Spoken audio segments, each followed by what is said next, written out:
Welcome on back in to the Full Court Press. Jason Walker here with Eric Frandsen on 106.9 FM, 1390 AM The Fan, streaming online at 1069thefan.com and on YouTube at The Fan at KLGN. Glad to be on with you guys. And, of course, we've got a special guest on with us for the start of this hour, Lily Jarvis Fuller with us. Glad to have you on. Hi, it's good to be here. So she's not just somebody that wanted to come in and hang out. Yeah, she's like world renowned. Yeah, world-class fisherman. Although I've mentioned this, a couple of people saying we're having on like a world-class fisherman, but the problem is fisherman the proper gender-neutral term, or do we even say fisherman because you're a spearfisher? I am a spearfisher, and I just say spearfisher. Okay, so we'll go with that. I say fisherman because I'm just used to when you catch fish, you're a fisherman. But that's the question I wanted to ask is like I want to get these terms, I want to get them down properly here. Totally. So what's cool about your story, Lily, and we've just have come to realize this and learn this ourselves, is that you're from the state of Utah. You're going to school here at Utah State. And we'll find out a little bit more about spearfishing itself. But what's kind of interesting about the timeliness of this is that you're representing Utah. You're representing USA in an international competition. Mm-hmm. So before we get into that, like where it is and all that, let's help us understand spearfishing compared to if you got a pole and a rod or you're fly fishing. Like those two I understand. When I think of spearfishing, I'm thinking of somebody like in the Caribbean or some native person trying to like get their fish in a very native, primitive kind of way. Right. So walk us through like spearfishing, what exactly that is and how it's different or similar to some of the other modes of fishing that maybe we're all familiar with. Totally. So with spearfishing, you're in the water all the time. You're fully submerged the whole time. There are a couple different types of spearfishing. There's pole spear, which is where you have like a rod connected to a bungee, and there's spear gun, and that's what I use is a spear gun. And there are a couple different other types, but that's mainly what I use. In Utah, the visibility in lakes is pretty bad, so you would usually use a shorter gun because you can only see 3 to 5 feet in front of you. So this is a question I saw a lot of people like when they're watching the Olympics and they see some of these sports a little out of the mainstream and ask questions that some people ask like, how do you realize that you're good at this? Like, how does that come about? And how do you get into something like spearfishing and realize that you're pretty darn good at it? Honestly, I've always loved water sports. I've always loved fishing, diving, swimming, whitewater rafting. And my husband introduced me to spearfishing. And the very first time, I think, honestly, I shot the first fish when we went.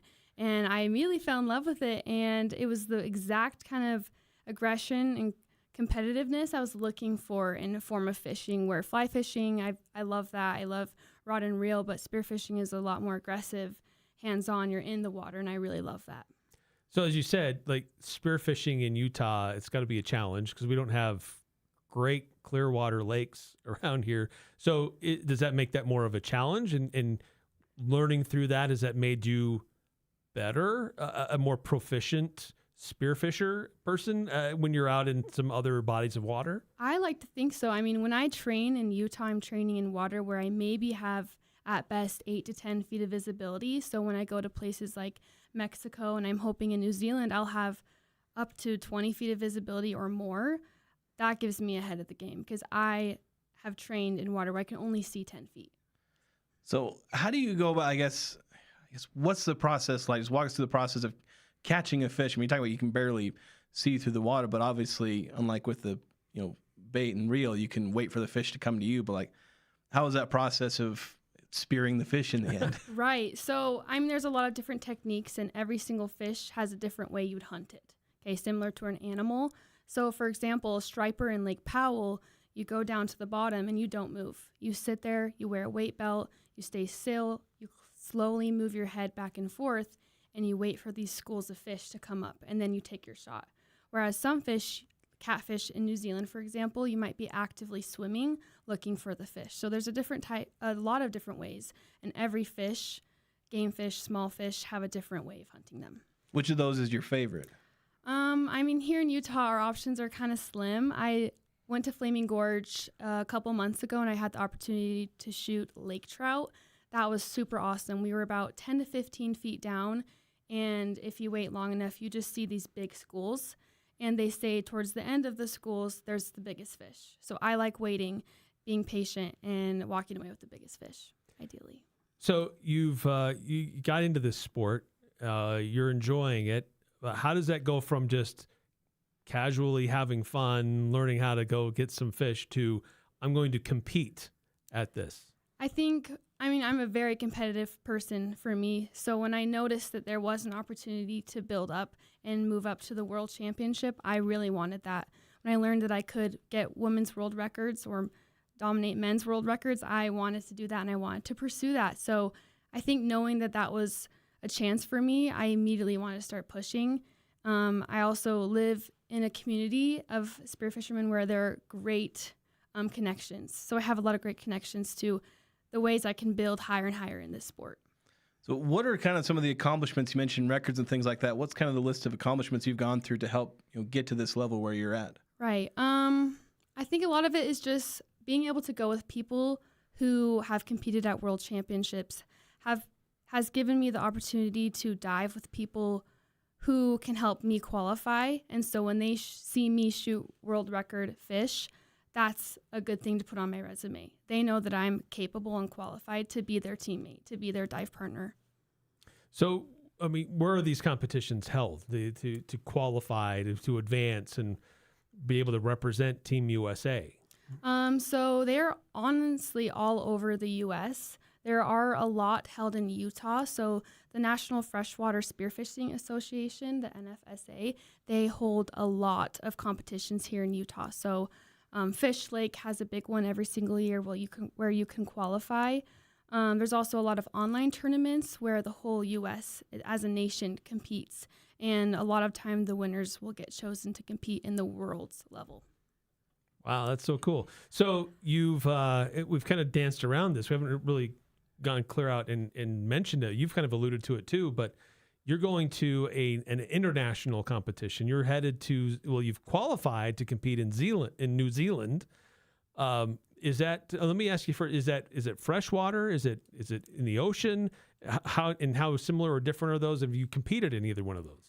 So I've never competed in saltwater, and this is a freshwater world championship. So we will be in Lake Taupo in New Zealand for 2 days, and we'll be hunting catfish. They're invasive there. I kind of see this competition as endurance-based. So over the course of 2 days, 12 hours, you are shooting as many catfish as you can, and you're expected to be in the water all day, every day, shooting as many. So yeah, it's kind of an endurance thing. I see it as, and it's in New Zealand. So is it judged by the number of fish and just your total volume, or weight, or is it a combination of both? It's a little bit of both. So they do count your number of fish, and then they also take an accumulative weight of all those fish, and that's added to your final score. Wow. Mm-hmm. So how did you what was the process of being invited to this? How did that all end up coming about? So in my spearfishing community, I am able to dive with a lot of great people who have either been to the World Championship before or are actually on the board of who gets to qualify and who gets to decide who competes. So I was lucky enough to be able to fish with a lot of amazing divers and get chosen to go and compete in the mixed teams. So New Zealand, from what I understand, I've never been there. Beautiful country, beautiful island. That's far away. It can't be cheap to get there. So that's part of the story that we're learning, is that not only is it cool that someone going to Utah State qualifies for this opportunity to compete on an international level representing the United States, but you need a little help to get there. What are some ways that people can help you, those who are interested in helping you get there to compete and represent not only Utah, but also the United States? Right. I'm so grateful. I have a lot of support. I have a lot of sponsorships as of now, helping me get things like gear. I do have a website, is freshwaterlily.com. And there I have a GoFundMe, I have my Venmo, and I just take any support from people. I'm really grateful for anything that I get, and I am really lucky to have that support. So when you go on these competitions, especially with this one coming up in New Zealand, you said you're going to be 12 hours in the water. Mm-hmm.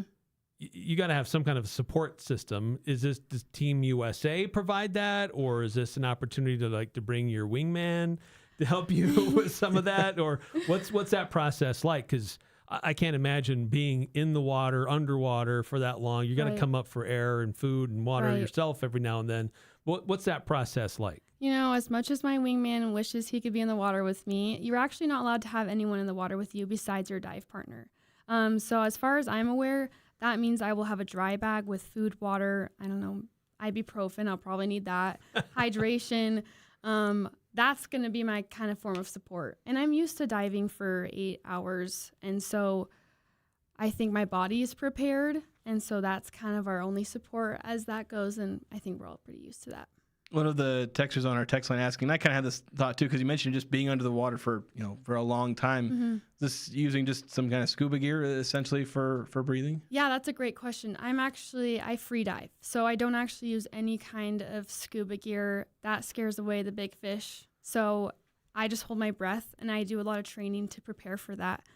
So no scuba gear, just my fins, weight belt, dive mask. So how long have you held? Can you kind of safely hold your breath in these situations? Safely is a great way because there's an unsafe way to do it and a safe way to do it. I mostly average probably sit down there for a minute, maybe minute 20 at most, and it totally depends. Sometimes you dive down, and within 10 seconds you might see the biggest fish you ever see in your life.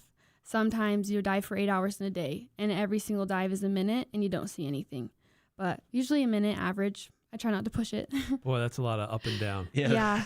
How deep are these waters? I mean, how deep is this lake? How far down are you going?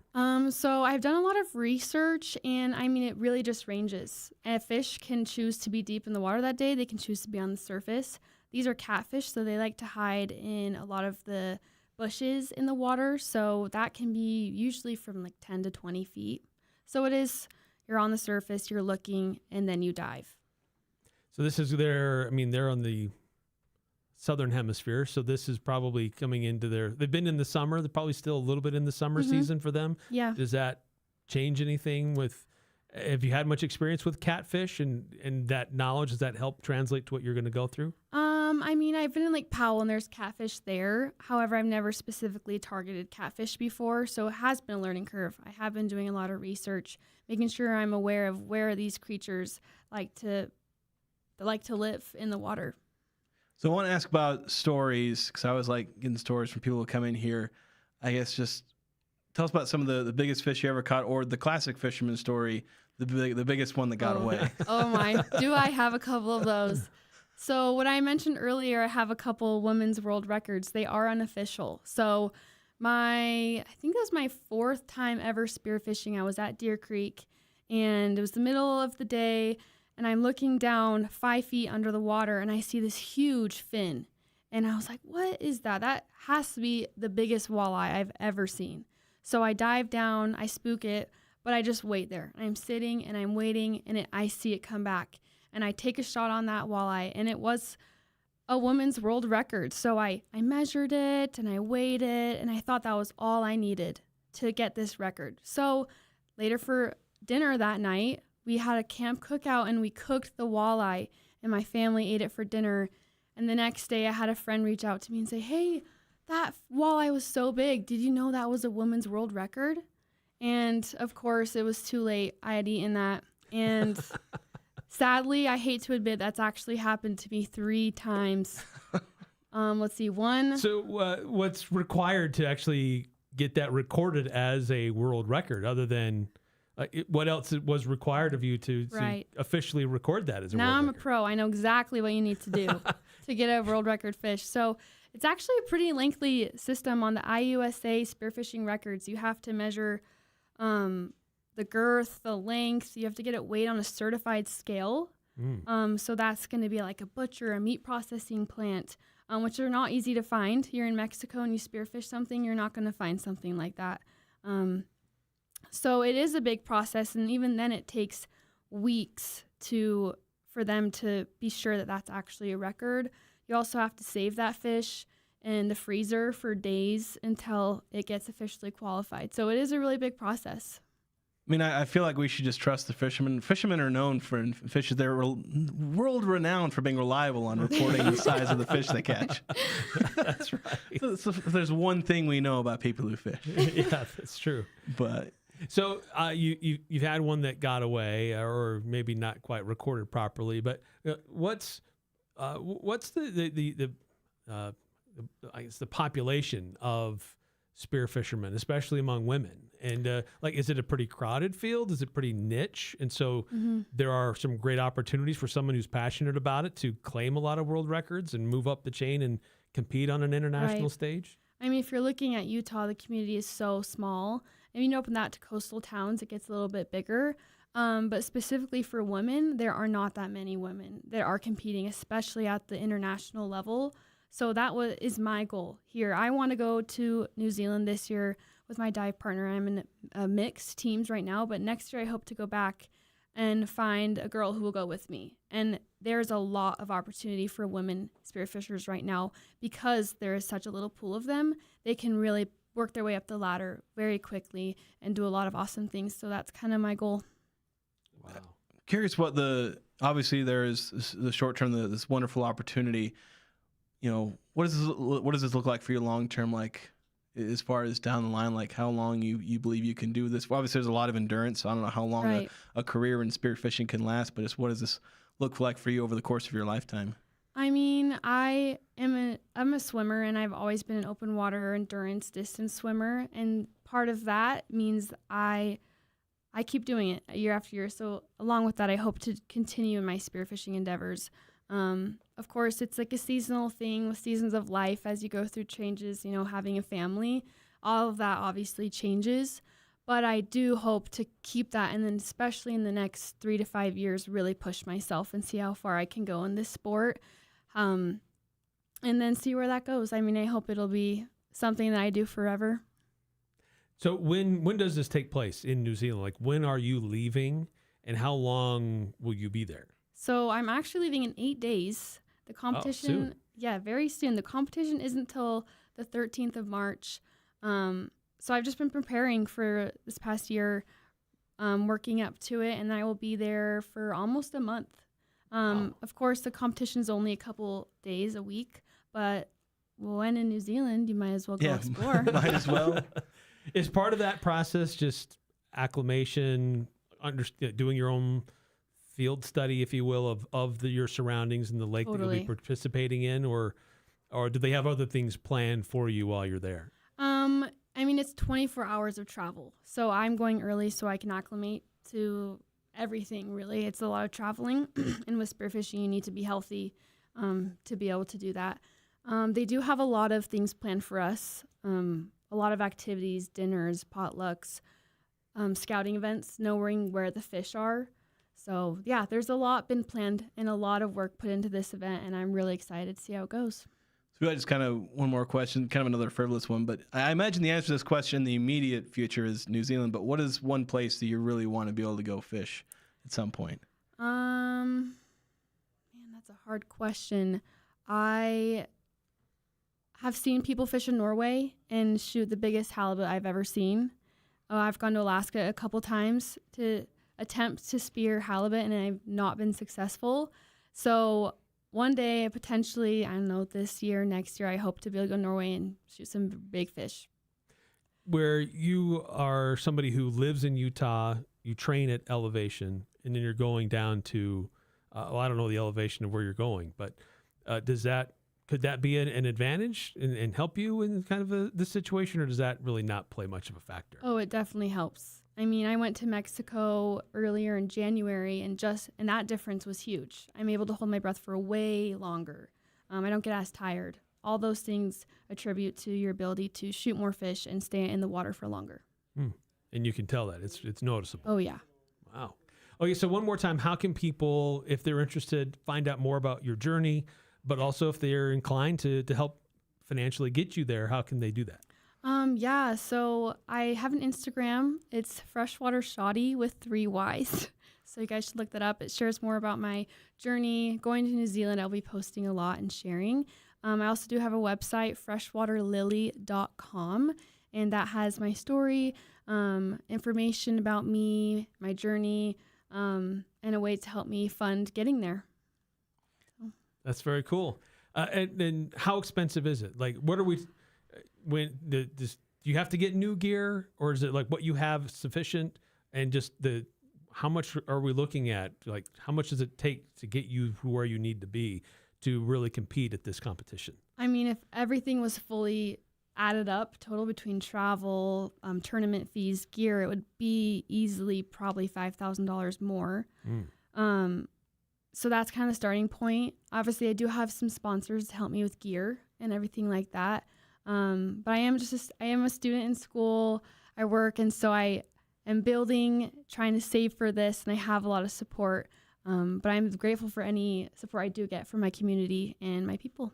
What are you studying at Utah State? I'm getting my master's degree in secondary teaching. Oh, very cool. Yes. I was hoping you were to say like marine biology or something. I know. Like that, because that would be like really fitting.